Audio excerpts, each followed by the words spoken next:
Nostalgie Guinée, il est 9h.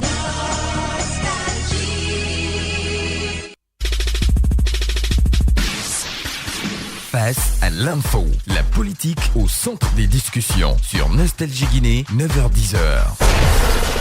Transco qui a impliqué Safricom dans cette affaire, c'est Transco qui est parti quand le dossier, c'est moi qui ai commandé la marchandise, le bâton de 27 000 tonnes. Face à l'info. L'opposition républicaine avait adressé à la commune une lettre d'information pour la tenue d'une activité politique qui invitait tous les leaders de l'opposition par la coordination locale de Kaloum. À cet effet, la commune avait catégoriquement refusé la lettre tout en disant que toute manifestation à caractère politique est formellement interdite à Kaloum jusqu'à nouvel ordre. Face à l'info. Il y a une délégation de l'opposition qui était venue. Je les ai reçus à mon bureau. Ils m'ont posé des questions par rapport à la lettre de réponse qu'on a adressée, à la lettre d'information qui provenait du comité d'organisation des marches de gala à Kaloum. Donc ils n'étaient pas convaincus de la réponse. Moi je leur ai dit tout simplement que quand vous demandez l'organisation des marches de gala sur une ruelle pendant les heures de travail et en invitant tous les leaders politiques, qu'on n'est pas vraiment en mesure d'accepter cette cérémonie parce que le lieu qui est indiqué n'est pas approprié. Demain matin, vous allez commencer effectivement les cours. Face à l'info. Tout graviste, s'ils sont hommes, demain matin, ils sont hommes, ils n'ont qu'à aller dans une école. Je les ferai arrêter tous et de traduire devant les tribunaux. Tout journaliste qui va empêcher, commenter pour que les cours ne se déroulent pas bien sera poursuivi. Parce que c'est un pagaille organisé par eux-mêmes. Face à l'info. Moi je serai en bonne santé pendant 100 ans. Face à l'info.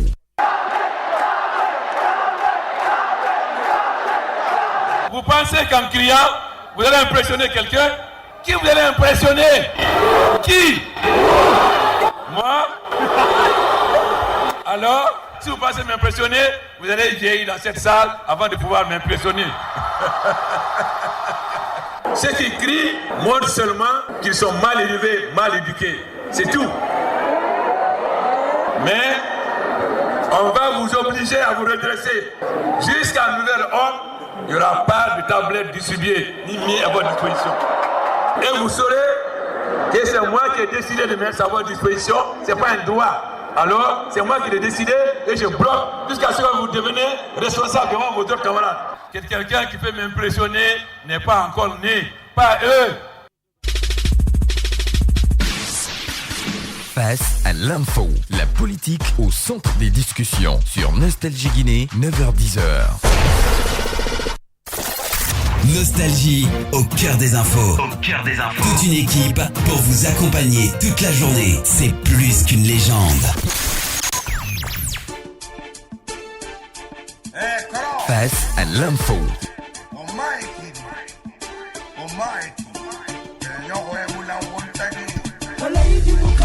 9h passées de 3 minutes à Conakry. Bonjour à tous. Merci de nous rejoindre sur la légende de Conakry, Nostalgie Guinée 98.2, la première radio privée de Guinée. Vous nous écoutez en ce moment même à Mamou sur Bolivar FM 99.4 ou en direct sur Beta FM. Sur le bouquet CanalSat, nous sommes disponibles à nouveau après un petit temps donc de panne technique. Nous revenons, mais aussi sur notre site internet le www.nostalgieguinée.net. Et ce matin, nous avons un invité de parcours, pas des moindres. Il s'agit de Mohamed Touré. Il est le secrétaire général du PDG RDA.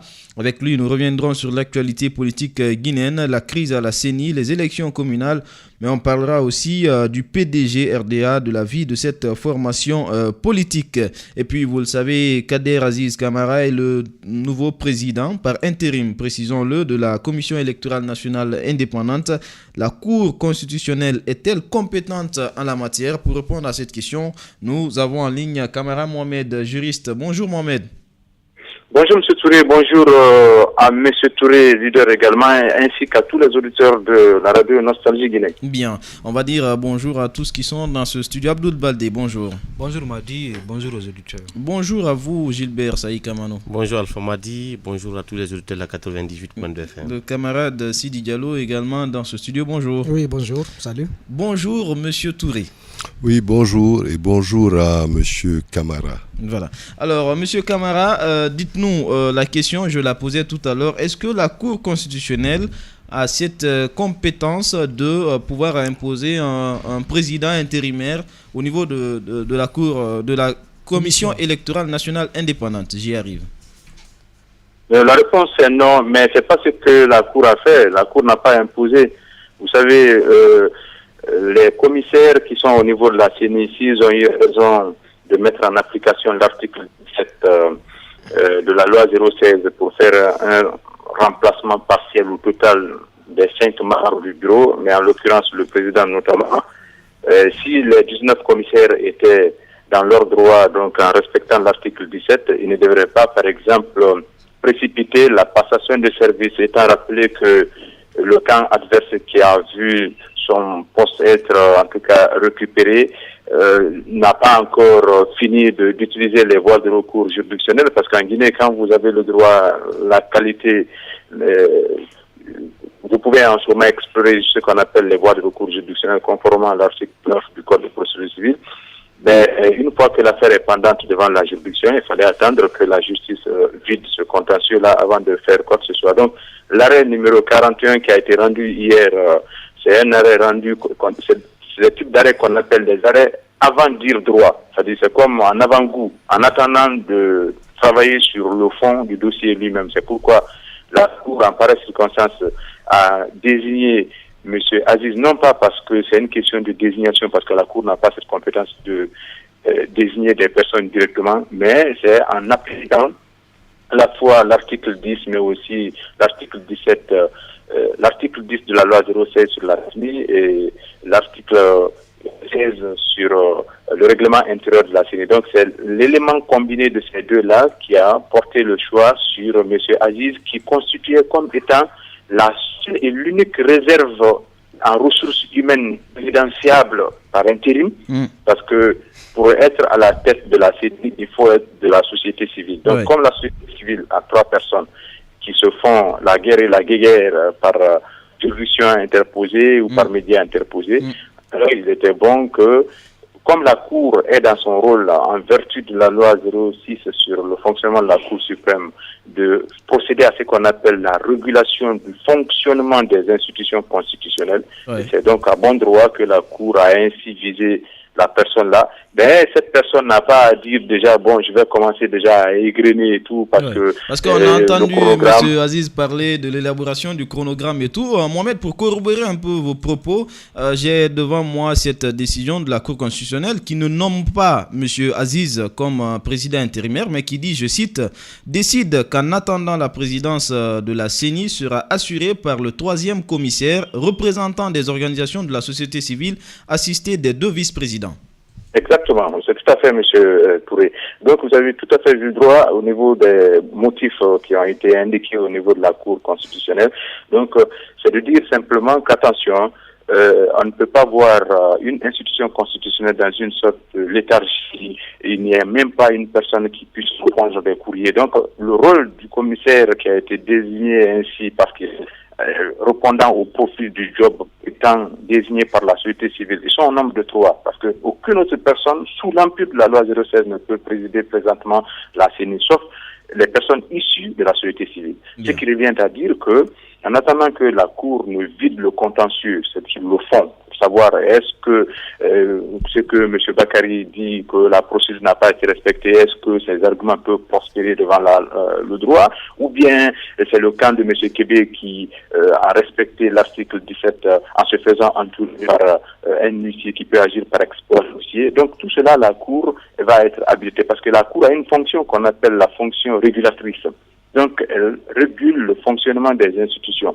Mais comme elle ne se saisit pas, donc il ne faut pas que les gens pensent qu'attention que la Cour est allée au-delà ou bien en deçà, parce que vous savez, le juge ne peut statuer qu'en raison, donc en examinant tous les chefs de demande qui sont soumis. Mais il ne peut statuer que sur, mais seulement sur ce pour quoi sa demande a été faite. Donc, qu'il ne peut pas statuer ultra petit a, infra petit a ou extra petit a. Il ne peut pas aller au-delà, il ne peut pas aller en décembre, il ne peut pas aller hors de cette situation. Donc voilà un peu, la Cour ainsi a réaffirmé aussi son autorité au niveau de certaines organisations, donc des institutions constitutionnelles pour dire attention, quand elle est saisie, voilà comment elle peut dire les choses. Maintenant, la Cour dispose d'un mois, c'est-à-dire toute proportion gardée, aucun délai au niveau de la Cour constitutionnelle ne doit dépasser en pareille circonstance un mois. Donc, le délai peut être abrégé jusqu'à 15 jours. Ouais. Et s'il y a urgence, le gouvernement peut demander à ce que dans les 8 jours, que ça soit vidé. Voyez-vous. Ouais. Donc ça, l'un dans l'autre, l'intérimaire a une compétence qui se limite exclusivement à la gestion des affaires courantes, mais pas des questions de gouvernance ou des questions d'engagement, comme si c'était une personne attitrée qui avait la légitimité nécessaire pour engager l'institution. Pourtant, M. Aziz a parlé de l'élaboration du calendrier, du chronogramme électoral. Oui, Sidi Diallo. Vous avez dit tout à l'heure que si la Cour elle est saisie, certainement elle peut régler ses contentieux. Mais dites-nous, est-ce que si toutefois elle n'est pas saisie concernant certaines institutions aussi, est-ce qu'elle peut s'auto-saisir? Est-ce qu'elle peut s'auto-saisir effectivement? Non, l'autosaisine n'existe pas en pareille circonstance comme principe de base au niveau des juridictions. C'est celui qui a qualité, la capacité, l'intérêt à agir et la qualité qui peut justement explorer les voies de recours juridictionnel.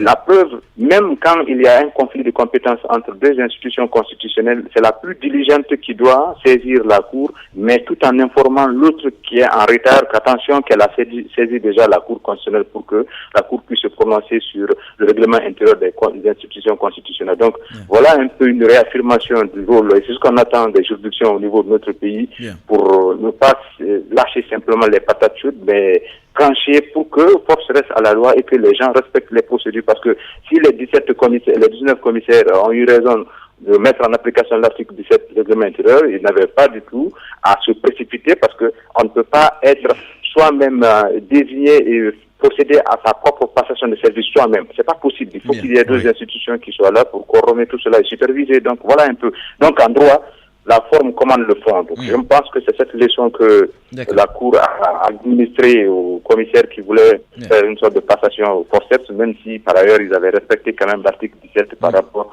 au remplacement partiel ou total du bureau. Camara Mohamed, donc consultant, juriste, merci beaucoup. Merci d'avoir répondu à toutes nos questions ce matin. C'est un devoir et bonne suite de programme. Merci. Voilà, à l'instant donc Camara Mohamed, juriste qui est notre consultant maison et qui répondait à toutes ces questions. Un mot, chers amis, donc par rapport à ce dossier. Oui, Abdoul. Oui, concernant ce dossier, moi j'ai l'impression que les choses risquent encore de retarder du côté, surtout par rapport à l'organisation de ces élections communales que les Guinéens souhaitent ardemment actuellement. Et de l'autre côté encore, si le droit est dit, on a compris que franchement il n'y aura jamais de cacophonie. Cette fois-ci, la Cour constitutionnelle a joué son rôle. C'est ce qu'on attend de nos institutions républicaines aujourd'hui. C'est vrai, on dit le pouvoir arrête le pouvoir. Chacun doit jouer son rôle dans ce pays pour en tout cas apporter une pierre angulaire par rapport à l'édification de notre nation.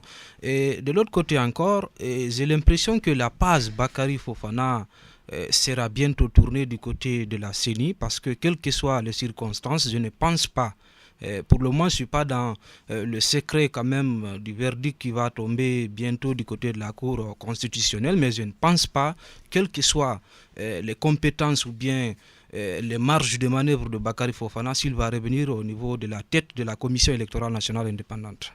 Ça, c'est vrai. Oui, Saïd Kamano. Bon, justement, nous venons de suivre les explications avec notre consultant maison, en l'occurrence Mohamed Camara. C'est vrai que moi, mon inquiétude aujourd'hui, justement, puisque selon les explications déjà données par Mohamed Camara, le monsieur qui est là, qui a été choisi par l'intérim par la Cour constitutionnelle, n'a pas le droit, c'est juste peut-être pour gérer les affaires courantes. Mais moi, mon inquiétude déjà, vous l'avez mentionné, c'est hier Aziz déjà a commencé à élaborer le chronogramme pour la tenue des élections locales. Est-ce qu'aujourd'hui, il il a ce pouvoir de parler déjà du chronogramme des élections locales. C'est mon inquiétude. Est-ce qu'il fera aussi l'unanimité justement de l'ensemble des commissaires de la CENI? Pour le moment, il ne s'y oppose pas. Justement, donc certainement le droit sera respecté, comme le disait Abdoul Bardé, c'est le souhait le plus ardent. Pourquoi le plus souvent nos institutions attendent la dernière minute pour agir? Je crois si les mesures étaient vraiment prises à temps, on ne serait pas là où nous sommes aujourd'hui. D'accord, oui, d'accord. On va partir avec notre invité donc sur cette crise à la CENI. Monsieur Touré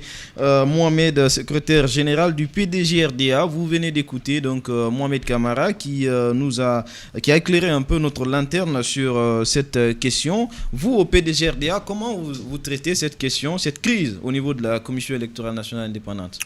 Je vous remercie de nous donner l'opportunité de nous adresser au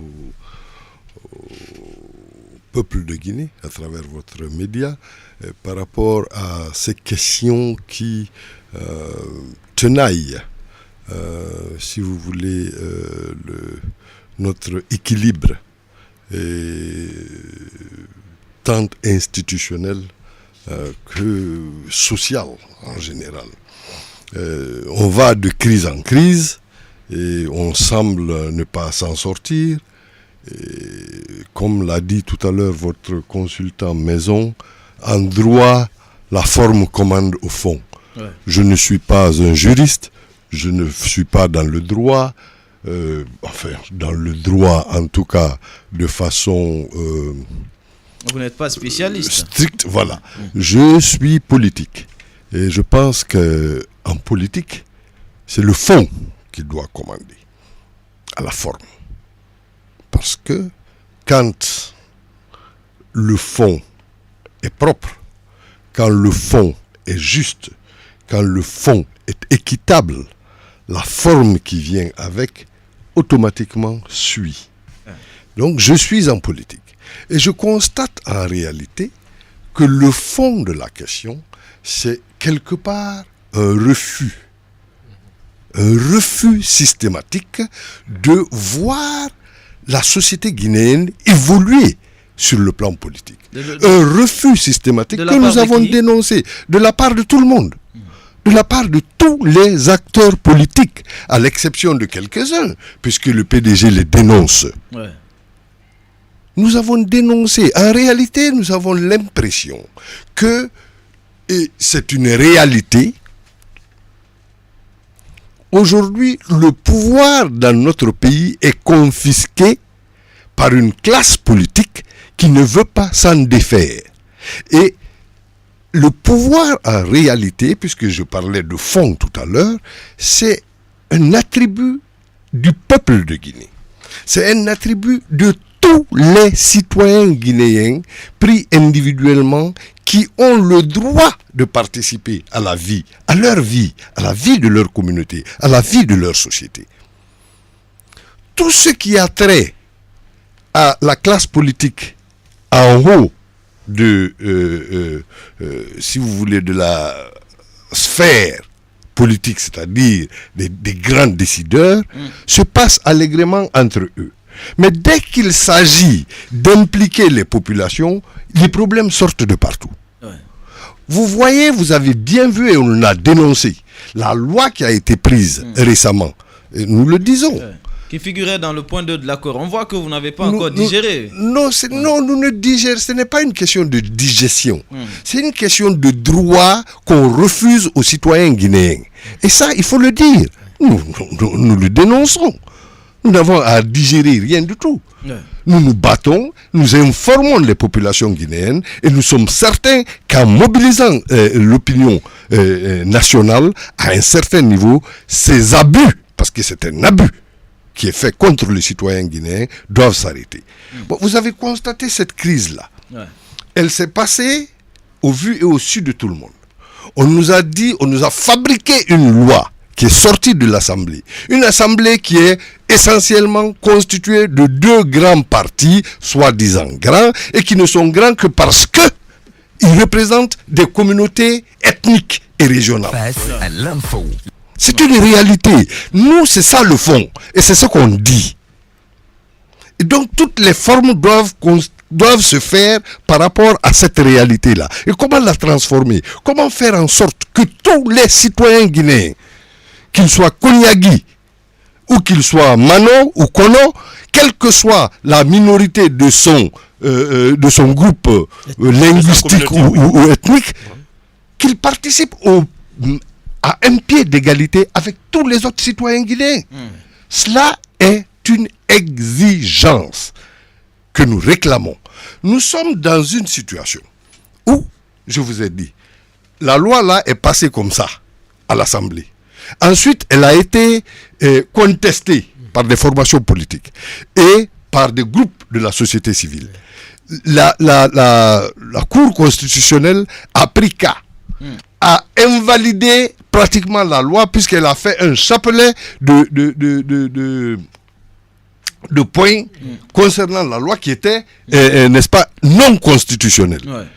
Ensuite, elle a évoqué le cas de détachabilité. Ensuite, oui, détachabilité. Vous savez, je vous ai dit, moi, les techniques juridiques là, je ne suis pas là. Voilà, je ne suis pas là. Je vous dis que c'est le fond qui m'intéresse et le fond doit être propre. Et le fond, c'est permettre à tous les citoyens de décider de leur vie. Bien. Donc, cette loi est passée. La promulgation de la loi a été remise en cause. On ne sait même pas comment ça a été promulgué. Comment ça a été évacué, on ne sait pas. On a appris un jour comme ça, du jour au lendemain, que la loi devait être promulguée. Alors, elle a été promulguée, elle est passée comme lettre à la poste. Alors, la question qui va suivre, on va vous permettre de poursuivre parce qu'il y a la publicité en fait qui s'annonce. Bon, d'accord, alors faites la publicité. C'est-à-dire le problème qu'il y a, que je vais dire avant la publicité, peut-être qu'on va digérer ça.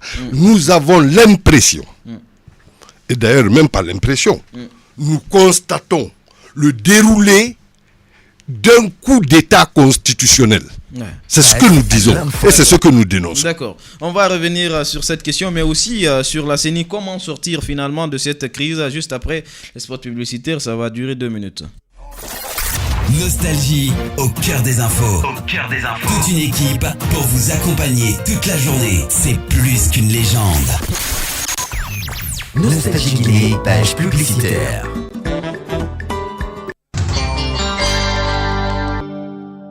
Je vais regarder un film. Non, plutôt une série. Allez, j'écoute un peu de musique. Tiens, je peux même suivre le sport en direct. Peut-être que je devrais simplement aller sur le net. Oh, et en plus, je vais même devoir choisir ce que je veux manger. Au secours! Avec plus de 2500 chaînes de divertissement, le Wi-Fi gratuit et 4 repas, la classe économique d'Emirates vous donne l'embarras du choix. Rendez-vous sur emirates.com/gn. Fly Emirates. Hello tomorrow. Facilitez votre accès à la 3G+ avec l'Internet illimité de Celcom. Encore plus performant, plus rapide et plus abordable. Ah bon? Découvrez maintenant les nouveaux forfaits Internet de Celcom. Celcom Petit, Celcom Mini et Celcom Maxi à partir de 1000 francs guinéens seulement pour un forfait de 50 mégaoctets plus 5 minutes d'appel valable 30 jours. Waouh! Le meilleur Internet, au meilleur prix, seul Celcom peut le faire. Rejoignez le mouvement, rejoignez Celcom. Celcom, le numéro 1, c'est vous.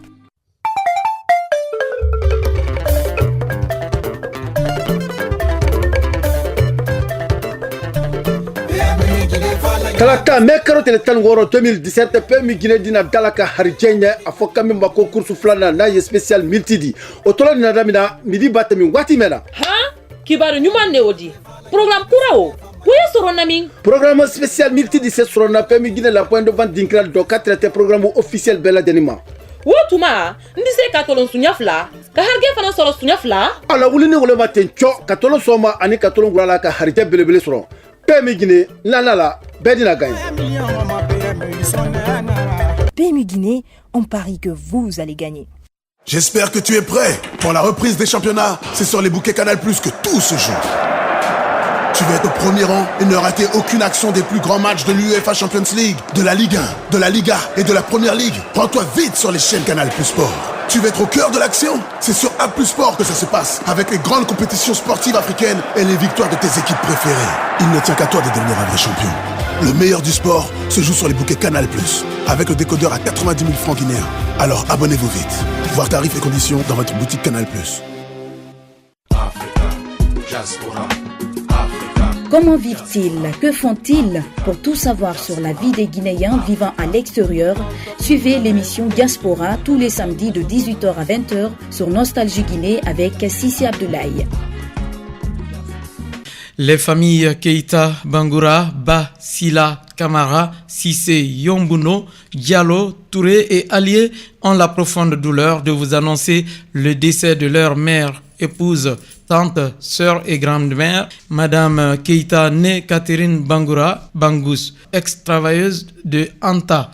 Née en 1942 à Conakry, elle est décédée lundi 7 août 2017 des suites de maladie. La levée du corps aura lieu à la morgue de l'hôpital d'Onka, mardi 8 août à 11h pour la grande mosquée de la Sigmadina. L'enterrement est prévu au cimetière de Cameroun après la prière de 14h. Qu'en soient informés tous les parents de Mbotini, Taïré, Sierra Leone et de Londres que l'âme de notre regretté feu, Madame Keita Catherine Bangoura, Bangous, repose en paix. Amen. Info en continu, musique qui vous active, débat qui s'écoute. C'est sur les légendes des radios Nostalgie Guinée. Imposez-vous tant que vous pouvez.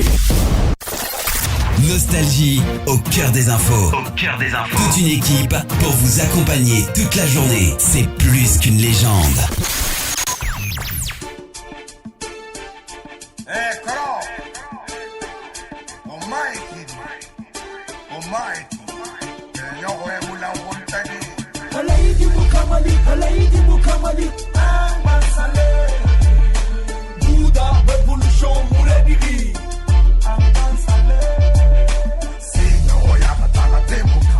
Heures passées de 26 minutes à Conakry. L'émission s'est annoncée très alléchante et on va la poursuivre sur le même rythme avec notre invité de parcours, Monsieur Touré Mohamed, secrétaire général du PDG RDA.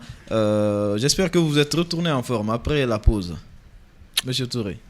Ah, je vous remercie. Je suis en forme. En pleine forme, donc. Voilà. Nous avons la tension révolutionnaire en nous, donc Dieu merci.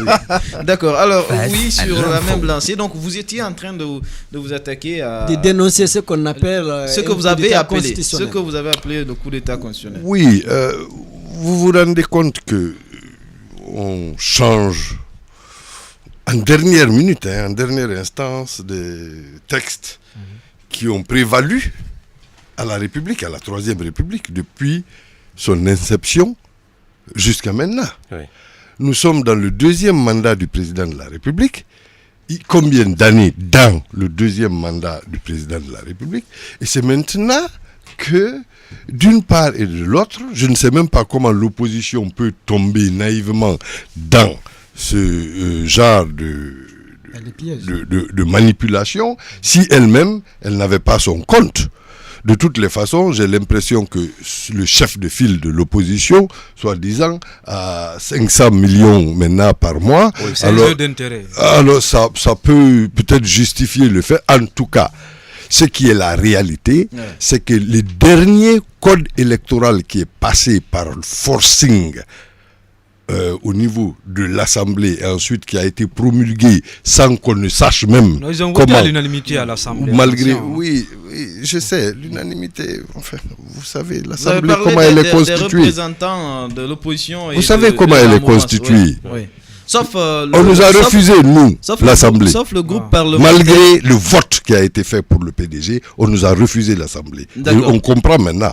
Et pour cause. Je veux juste signaler au passage que le groupe parlementaire des Républicains n'a pas voté pour cette loi et a dénoncé après la promulgation du président de la République. Bon. Oui. Mais ils ont été mis en minorité. Bien sûr. Ils ont été mis en minorité simplement parce que et la mouvance présidentielle et l'opposition dites républicaines sont justement les plus représentatifs dans notre Assemblée. D'accord. Alors, Monsieur Touré, justement, tout à l'heure, vous avez touché un point très important concernant justement la communautarisation des climats politiques en République de Guinée par deux formations. Il faut le rappeler. Déjà, à quel parti politique faites-vous allusion? Mais le RPG et l'UFDG, c'est manifeste. C'est les deux plus grandes forces politiques du point de vue du nombre. Évidemment, ce nombre-là, ça se joue. Moi, j'estime qu'un nombre qui est aujourd'hui dans une nation comme la Guinée, un nombre ethnique, quel qu'il soit, est négatif. Vous voulez dire par là que ces formations politiques ont été créées sur une base communautaire? Absolument. Mais le PDG aussi était un parti-État, on le sait, M. Touré. Le PDG était un parti-État. Le PDG, à sa conception déjà, a regroupé les différentes ethnies qui étaient dans des groupes. Il y avait le groupe, la Basse-Côte, il y avait l'Union Manding, il y avait l'Union de la Basse-Côte, il y avait l'Union Gilbert Vieillard du Fouta, il y avait même l'Union des Métis. C'est le regroupement de l'ensemble de ceci pour former un parti national qui a créé le PDG. Le PDG n'est pas un parti ethnique, il n'a jamais été un parti ethnique. Parti-État, pas un parti. D'accord. Oui, il y a eu l'évolution dans la gestion et nous assumons la phase du parti-État. Parce que la démonstration historique veut que l'État guinéen, l'État indépendant après l'indépendance, ait donné naissance à la nation guinéenne. Mais l'État lui-même n'a été que le fait du parti. Donc on a reconnu la prééminence du parti. Et conséquemment, on a créé une phase qui permettait au parti de contrôler politiquement le pays et donc l'État, de contrôler l'État, mais cet État fonctionnait de façon démocratique, systématiquement, absolument démocratique. Et au niveau du PRL, vous pouvez vous en rendre compte. Tous les vendredis, tous les citoyens guinéens se regroupaient pour parler de leurs affaires. Et avaient la possibilité de remettre en cause le leadership à leur niveau, au niveau de leur communauté. Parce que tous les vendredis, toutes les semaines donc, l'assemblée du PRL pouvait être immédiatement commuée en congrès du PRL si les citoyens voulaient que le leadership change. Donc, c'est cette participation, cette prise en compte du pouvoir par les citoyens à la base, qui est la singularité du PDG. Qu'on dise parti-État, de toutes les façons, le PDG a, c'est vrai, mis en place et la phase du parti-État dans l'objectif et de l'optique de supprimer même le parti en tant que tel pour donner complètement le pouvoir au peuple, pour atteindre une phase. Un état policier contrôlé. Mais quel est l'état du monde qui n'est pas policier? Quel est l'état du monde qui n'est pas policier? Vous pouvez me dire? Alors on va donc évoluer dans abusif, le débat. pourquoi?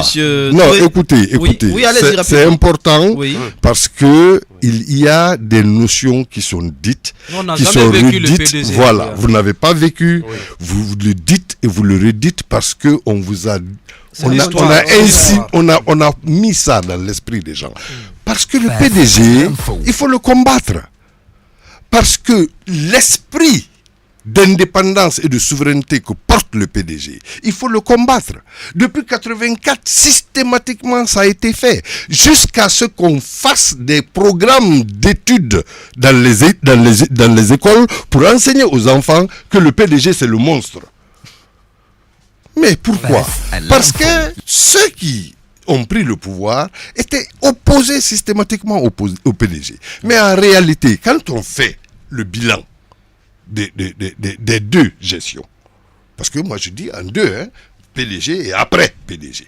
Quand on fait le bilan des deux gestions, comment est-ce que le peuple de Guinée était impliqué dans la gestion de ses affaires? Comment est-ce que le peuple de Guinée avait réussi, grâce à son État, à créer des conditions matérielles d'existence, de jouissance? Comment est-ce que partout en Guinée, dans toutes les régions du pays, il y avait des industries naissantes, spécifiquement conçues par rapport aux spécificités naturelles de ces régions, aux besoins du pays. Comment est-ce que vous pouvez expliquer que la Guinée avait sa compagnie aérienne qui desservait non seulement l'ensemble du territoire national, mais l'extérieur, à telle enseigne qu'aujourd'hui on parle de la misère de nos pèlerins, Avant, les pèlerins venaient de Sierra Leone, du Mali, du Sénégal, de partout, pour s'embarquer dans les différentes capitales régionales. L'Abbé desservait directement, Farana desservait directement, Conakry desservait directement Jeddah de pèlerins. Les pèlerins catholiques de notre pays étaient transportés par Air Guinée aussi, à Lourdes, à Rome. Et vous dites que ça, c'est négatif, que c'était un état policier, que tout le monde se socio, etc.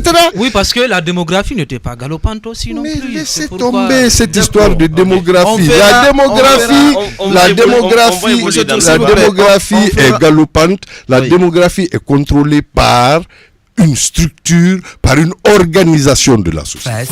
On fera un débat sur le PDG après. Je veux vraiment qu'on en finisse avec Monsieur Touré, s'il vous plaît. La CENI, la Commission électorale nationale indépendante, comment faire pour sortir de la crise définitivement, pour nous conduire vers les élections? Il faut avoir la volonté politique. Mais elle doit venir de qui? Elle doit venir du pouvoir. D'accord. Oui, mais qui est certainement la volonté doit venir de qui? Parce que quand vous dites qu'il y a quelqu'un qui... Voilà. Est-ce qu'il n'y a pas quelqu'un peut-être certainement qui tire les ficelles? Tout le monde c'est de façon générale, mais particulièrement de qui, camarade? Franchement, l'État guinéen a un chef. Ouais. Le chef de l'État a beaucoup de pouvoir en Guinée. Ouais. Il a beaucoup de pouvoir, je dirais même tous les pouvoirs. La Constitution est faite pour que le pouvoir soit présidentiel et la réalité de la vie politique en Guinée fait que pratiquement le président de la République, il a tous les pouvoirs. Alors quand vous me dites qui peut faire, c'est vrai. Peut-être que en laissant faire les institutions, c'est une manière pour lui aussi de faire. Mais il faut bien laisser faire les institutions. Il ne faut pas faire semblant de laisser faire les institutions et s'impliquer autrement par d'autres voies pour saboter le travail qui est fait, pour en tout cas faire en sorte que ça conduise à un résultat qu'on a prédéterminé. Tout le problème est là. Donc nous restons dans la logique du coup d'État constitutionnel. Et nous disons que nous le constatons et qu'aujourd'hui, ce que nous pouvons faire, c'est au moins d'en parler et d'attirer l'attention et de la communauté nationale et de la communauté internationale. Oui. Alors, Monsieur Touré, aujourd'hui, on a l'impression que vous ne partagez plus les mêmes avis avec le RPG Arc-en-Ciel, puisqu'il faut le rappeler, vous étiez allié au RPG Arc-en-Ciel. Aujourd'hui, quelle est la nature des relations justement entre le PDG et le RPG Arc-en-Ciel, y compris également l'opposition républicaine? La nature des relations entre le PDG et toutes les institutions politiques en Guinée, en tout cas du point de vue du PDG, nous voulons que ce soit des relations dynamiques, d'échanges, fructueux, véridiques. Nous disons ce que nous voyons. Nous le disons sans détour. Parce que nous ne nous attendons pas à des postes, nous ne nous attendons pas à de l'argent, nous n'en voulons pas. Ce que nous voulons, c'est le respect et la respectabilité que le peuple de Guinée accorde au PDG. Votre alliance avec le RPG, vous voulez dire par là qu'elle a été rompue? Non, de fait. De fait, les accords n'ont pas été dénoncés. Ils n'ont été dénoncés ni par le RPG, ni par le PDG. Donc vous consentez alors? Donc c'est pour dire que vous acceptez? On accepte quoi? De continuer parce avec que vous n'avez pas dénoncé la rupture. Non, nous pouvons être des alliés. Mais nous, notre alliance, ce n'est pas une alliance de béni oui. Nous dénonçons. Nous sommes donc des alliés critiques. Nous avons toujours défini notre position comme une position d'alliance critique. Et pourtant, selon nos informations, le professeur Alpha Condé vous a fait appel. Mais vous avez refusé cette politique de la main tendue par le président pour apporter votre contribution par rapport à la gestion de l'État. Ceci n'est pas vrai. Ceci n'est pas vrai. Non. Il ne nous a pas fait appel, en tout cas, à la manière dont on doit faire appel à un parti aussi important en Guinée que le PDG. Donc c'est la manière. Alors aujourd'hui, on ne fait pas appel à une personne. Oui. En restant par rapport à la CENI, quelqu'un a parlé de l'opposition républicaine. Quelqu'un en a parlé tout à l'heure. Cette opposition pour dénoncer justement le dysfonctionnement au niveau de la CENI, pour dénoncer la non-organisation des élections communales, est en train d'organiser des séries de manifestations. Est-ce que vous consentez à cette démarche de l'opposition républicaine? Vous savez, l'opposition, comme toutes les formations politiques, ont leur droit d'exercer les pressions politiques comme ils pensent pouvoir les exercer. Si c'est par des manifestations, et que ces manifestations soient cadrées, l'essentiel c'est qu'il n'y ait pas de débordement de façon meurtrière. Voilà, de désordre majeur de la société, mais il faut pouvoir dire quelle est la position. Si l'opposition républicaine estime que c'est en faisant ces démonstrations qu'elle peut se faire entendre, mais tant mieux pour elle. Ce que nous constatons, en tout cas, c'est que quelque part, il y a eu une carence de la part de cette opposition, parce qu'il y a des choses qu'on ne devait même pas accepter dès le départ. Et qu'est-ce que vous dénoncez Je dénonce le fait que l'accord qu'ils ont fait, tous ces accords-là qu'ils ont fait, qui sont une manière de contourner la loi. Nous avons une constitution. Il faut respecter la constitution. D'effraction à effraction, on va aller où? C'est le désordre total.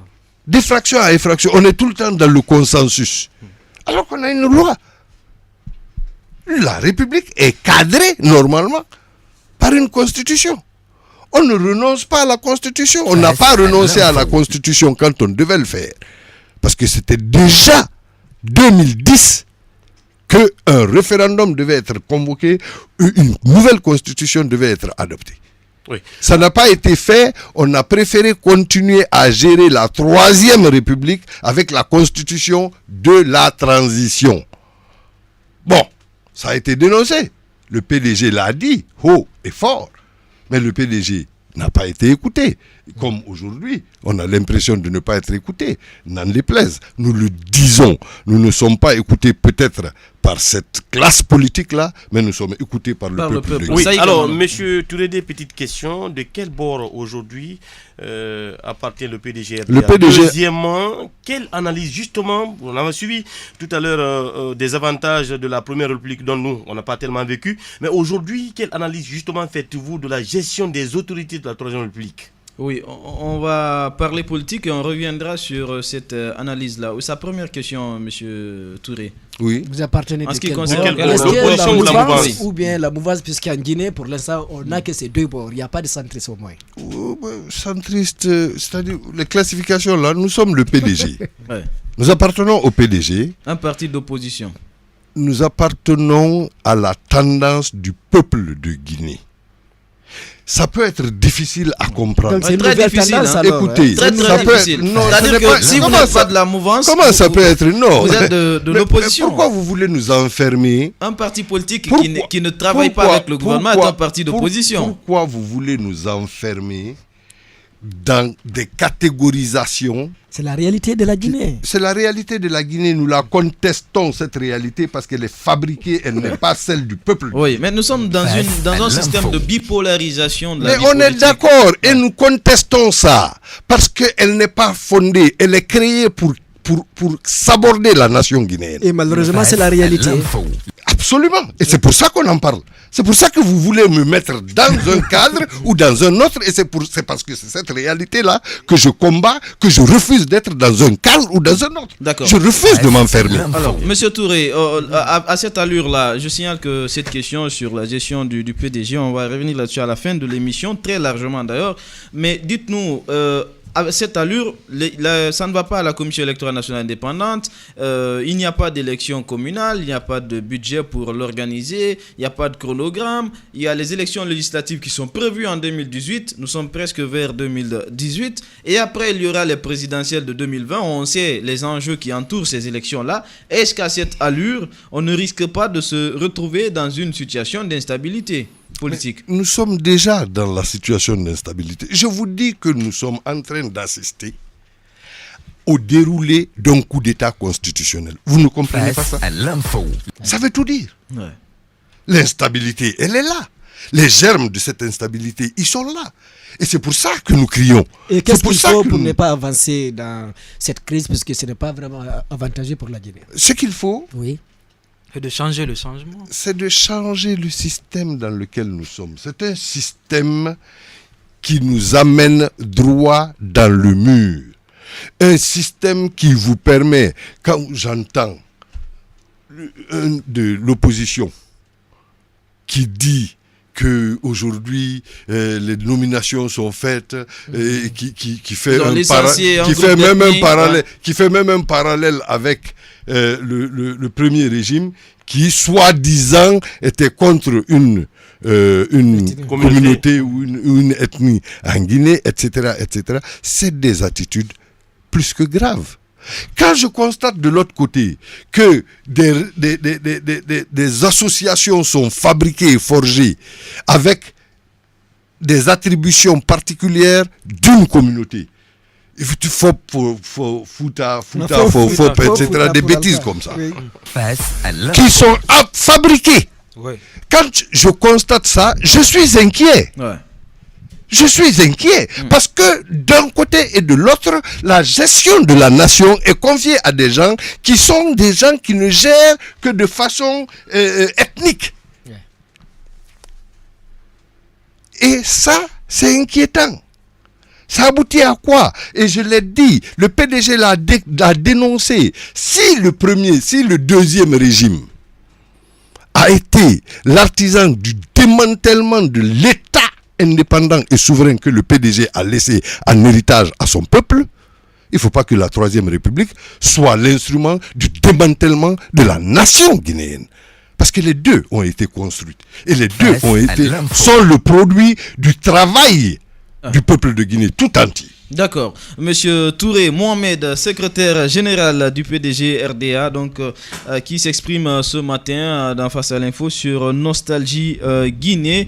Monsieur Touré, on va partir certainement donc vers une dernière question au sein de votre formation politique. Oui. Comment analyse-t-on, une avant-dernière alors, vous aurez le temps de poser votre question. Comment analyse-t-on la question du troisième mandat? Parce que vous dites, tout ce que vous dites qu'il faut changer le système. Et avec ça, on voit quand même des signaux de quelques partisans du président qui ne sont d'ailleurs pas inquiétés, qui parlent de cette situation. Vous avez même cité un de groupe qui disait la fois passée qu'on nous a dit chez nous, quand on est président, c'est à vie. C'est à vie, vous savez très bien que tous ces discours-là sont démagogiques. Il faut le dire. C'est de la démagogie. Qu'est-ce que la Constitution nous dit? Nous sommes dans une république. Oui.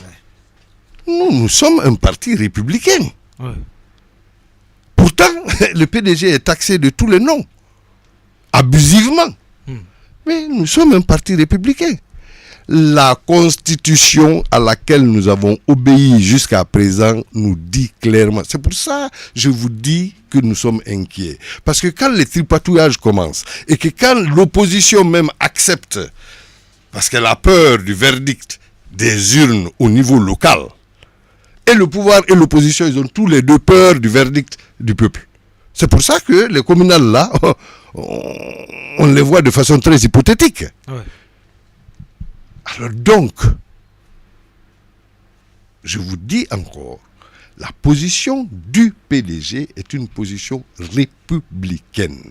La Constitution dit 2 mandats non renouvelables. Même si on doit changer cette constitution-là, le président de la République d'aujourd'hui ne doit pas être l'objet de ce changement-là. Ouais. Ça, c'est un. Deuxièmement, j'en appelle au président de la République, puisque c'est lui seul, c'est la seule voix qu'on n'ait pas entendue encore. Okay. Sans qu'on ait entendu toutes les autres voix. Bien sûr. C'est la seule voix qu'on n'ait pas entendue encore. Il paraît, ce qu'on nous apprend, c'est que c'est un éminent juriste. Donc il sait très bien c'est quoi le cadre constitutionnel dans lequel la République évolue. Ouais.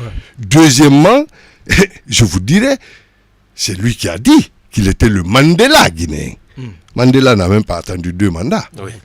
Alors donc, pour lui-même, pour la sauvegarde de son héritage, de ce qu'il va laisser dans la mémoire des Guinéens, des Africains et du monde entier, je crois qu'il doit sérieusement réfléchir et ne pas tomber dans la démagogie. Je disais tantôt, bientôt les élections communales, même si on ne connaît pas encore la date, comment vous êtes en train de vous préparer pour gagner un peu le terrain, parce que le PDG est absent.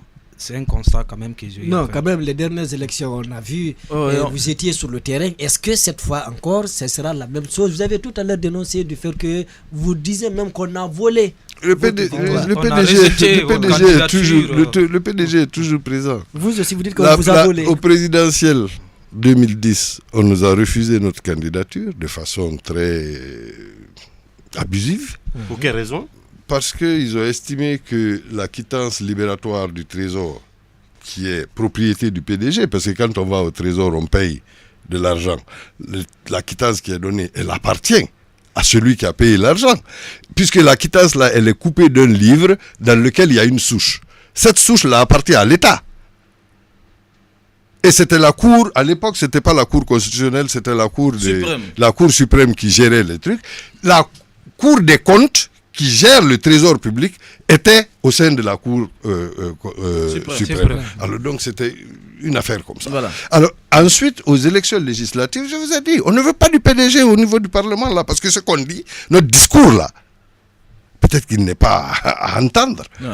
Il n'est à entendre par aucun des bords. Il ne plaît pas à tout le monde. Il ne plaît à aucun de ceux qui sont actuellement au pouvoir. Parce que même l'opposition, c'est en fait une forme de pourtant, vous étiez dans le premier gouvernement. Pourtant, vous étiez dans le oui, est-ce que le parti participera aux élections? On n'a pas plus assez de temps. Le parti n'a jamais pratiqué la chaise vide. La politique de la chaise vide, ça ne nous regarde, ça ne nous ressemble pas. Est-ce que vous allez participer aux élections communales? C'est ce que je vous dis. C'est ce qu'il dit là. Oui, Sidi Diallo. J'ai dit qu'on n'a jamais fait la chaise vide. Donc chaque fois qu'il y a eu nécessité d'être présent, nous débattons avec les populations guinéennes, nous leur disons l'importance de voter pour le PDG par rapport à l'avenir de la nation. Voilà, je disais qu'on vous a refusé l'Assemblée, mais pourtant le premier gouvernement, on a appris que le PDG était représenté. Ceci n'est pas vrai, le PDG n'était pas représenté. De l'enseignement supérieur là. Non, le PDG c'est un cadre du PDG,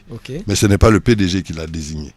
Donc le PDG n'était pas représenté. D'accord. Alors, ça y est, une dernière question. Par rapport à votre question, justement à la gestion des autorités de la Troisième République, votre analyse, bien avant qu'on quitte le compte de la gestion des autorités de la... Je veux parler de la gestion d'Alpha Condé après le premier, le deuxième quinquennat tire à sa fin.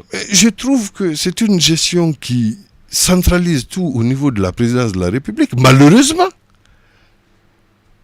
Alors que nous avons estimé que, en fait, le pouvoir et tous les pouvoirs doivent être exercés par l'ensemble des citoyens guinéens. Il suffit d'en avoir la volonté politique, il suffit de mettre en place des structures qui permettent aux populations leur expression totale et la prise en compte de cette expression-là. Ce n'est pas le cas. J'étais à l'intérieur, je sais ce qui se passe dans le terrain, sur le terrain. Je sais ce qui se passe dans le terrain, dans le pays. Le désaveu est pratiquement quasi total. Mais ça ne veut pas dire que nous avons une alternative jusqu'à présent. En tout cas, le PDG se prépare et le PDG entend bien être cette alternative. Ouais, est-ce que le PDG RDA donc, se sent aujourd'hui trahi quand je parle de la gestion du pays? Est-ce que le PDG se dit que l'acquis qu'il a laissé à la République n'a pas été exploité à bon escient? Mais c'est certain. C'est certain que l'acquis que le PDG a laissé à la nation guinéenne n'a pas été acquis. Elle n'a pas été exploitée à bon escient. Pourtant, Alpha dit qu'il prend la Guinée là où Sékou Touré a laissé. Oui, mais il dit beaucoup de choses, le président. Et malheureusement, vous avez cautionné pour qu'il soit à la tête du pays. Est-ce que vous l'avez accompagné? Est-ce que vous regrettez? Non, pourquoi je vais regretter? Moi, je ne regrette pas, je suis le peuple de Guinée. À l'époque, le peuple de Guinée, unanimement, a estimé et a fondé son espoir sur la personne du président de la République. Moi, je ne regrette pas.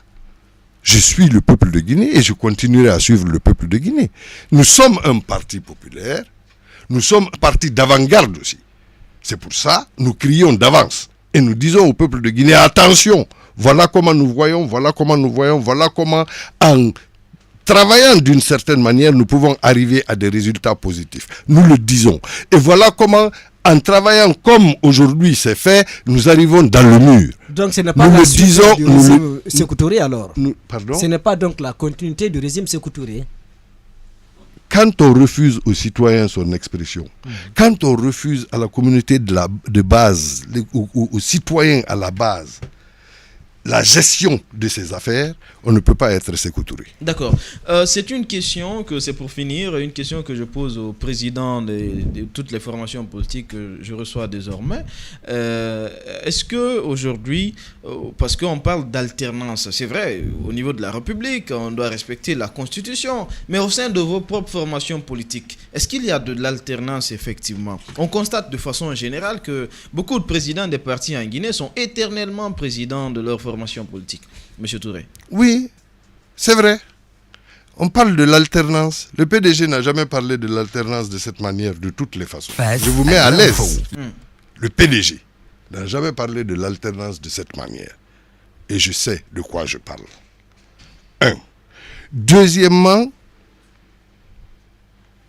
aujourd'hui, l'alternance, comme on l'a décrit sur le plan national, elle est faite ou elle est préparée de façon à ce que deux groupes politiques s'interchangent au pouvoir.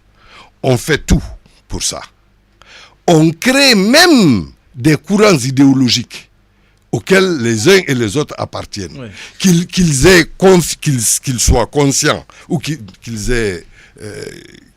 soient vraiment de ces tendances idéologiques ou non, c'est des réalités. Parce que c'est en s'abouchant à ces groupes idéologiques qu'on peut accéder au pouvoir. Parce que c'est l'extérieur. Écoutez, vous m'avez posé une question extrêmement sérieuse. Oui. Laissez-moi aller jusqu'au bout. Allez-y. Vous constatez que les deux tendances idéologiques qui sont imposées à nous, et ça ce n'est pas en Guinée seulement, c'est presque partout en Afrique, c'est d'un côté les socialistes, on dit international socialiste, et de l'autre côté les libéraux international libéral. C'est les deux. Il faut être dans l'un ou dans l'autre. Et les deux, c'est des affiliations qui sont faites en dehors du continent. Donc c'est eux qui finalement viennent et imposent le leadership à nos populations. Il faut changer cette donne. Il faut que on a une idéologie à nous. Il faut que cette idéologie soit le primat sur lequel on parte. Et ça, c'est la position du PDG. Alors, donc, on développe ça. Et il y a le leadership socialiste là, même si on ne croit pas en réalité au principe du socialisme, mais on dit on est socialiste parce que c'est une tendance qui garantit le pouvoir. Et où il y a la tendance libérale de l'autre côté. Et qu'est-ce qui se passe? C'est que quand ils ont le pouvoir, on dit bon, on va créer une opposition qui soit libérale. Et on leur donne même les moyens d'assumer cette opposition-là. Dans le dessein de voir l'alternance dont vous parlez entre ces deux formations ou entre ces deux courants-là, qui ne sont même pas liés à l'Afrique, qui ne sont même pas liés à votre peuple. Malheureusement, c'est extrêmement important. Il n'y a plus de temps. Oui, ça, c'est en ce qui concerne l'État. Au sein des formations politiques, je dis qu'il n'y a pas d'alternance. Il n'y a pas de démocratie au sein des partis. Je vous ai dit, non, ce n'est pas possible. Parce que vous êtes secrétaire général depuis... Oui, il y a Sidia Touré qui est président depuis combien d'années? La gestion de l'alternance au PDG n'est pas celle de l'alternance comme on la prône aujourd'hui. La démocratie, ça prend au sein des formations politiques. Mais au sein des formations politiques, je viens d'une tournée. où à Sigiri, le bureau fédéral a été remplacé par congrès. D'accord. Ou à Kankan, le bureau fédéral est en train d'être remplacé par... Oui, mais à la tête du parti, Monsieur Touré. Mais ce n'est pas vous seul, hein, ça ne concerne pas que le PDG, mais toutes les formations politiques de façon générale. Cela va de soi. D'accord. Cela va de soi. Quand les congrès fédéraux ont fini, le congrès national va déterminer. Mais de toutes les façons, si le congrès national détermine que le secrétaire général sortant peut rester, nous n'avons pas le même problème que les autres. Nous n'avons pas de complexe. Merci beaucoup, Monsieur Touré. Merci à vous. Merci à Sidi Diallo. C'est à moi de vous remercier. Voilà, à demain, donc, Abdoul, pour un nouveau numéro. Merci à Karifa pour la conduite technique. Nostalgie au cœur des infos. Toute une équipe pour vous accompagner toute la journée. C'est plus qu'une légende.